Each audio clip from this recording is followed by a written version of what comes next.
Deux projets de loi à l'ordre du jour de cette plénière. L'un portant modification du budget de l'État pour la gestion 2015 et l'autre portant modification de la loi numéro 95-696 du 7 septembre 1995 relative à l'enseignement.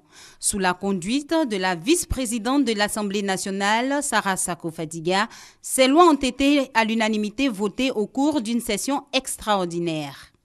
Le gouvernement a introduit deux tests importants. L'école obligatoire pour les enfants de 6 à 16 ans. Pour nous, c'est un test très important pour la Côte d'Ivoire. Il est question aujourd'hui pour la Côte d'Ivoire de dire qu'il faut sortir les enfants des rues, les sortir des plantations pour les ramener à l'école.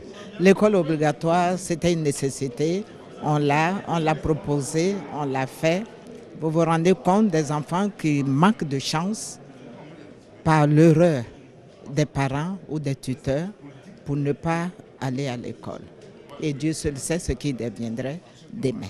Donc on ne peut que s'en réjouir. L'école obligatoire, c'est l'avenir du pays. Et deuxièmement, pour avoir demandé à l'Assemblée de voter le collectif budgétaire, c'est une marque de bonne gouvernance. Parce que désormais, tout se fait au vu et au su du peuple. Et cela est très important pour le gouvernement.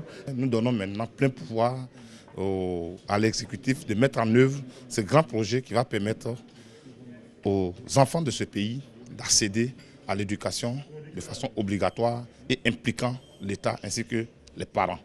La loi relative à l'enseignement a pour objectif de rendre l'école obligatoire et accessible à tous.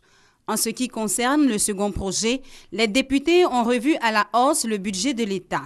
C'est une augmentation de près de 182 milliards de francs CFA qui a été adoptée. Il passe ainsi de plus de 5 014 milliards de francs CFA à plus de 5 196 milliards de francs CFA.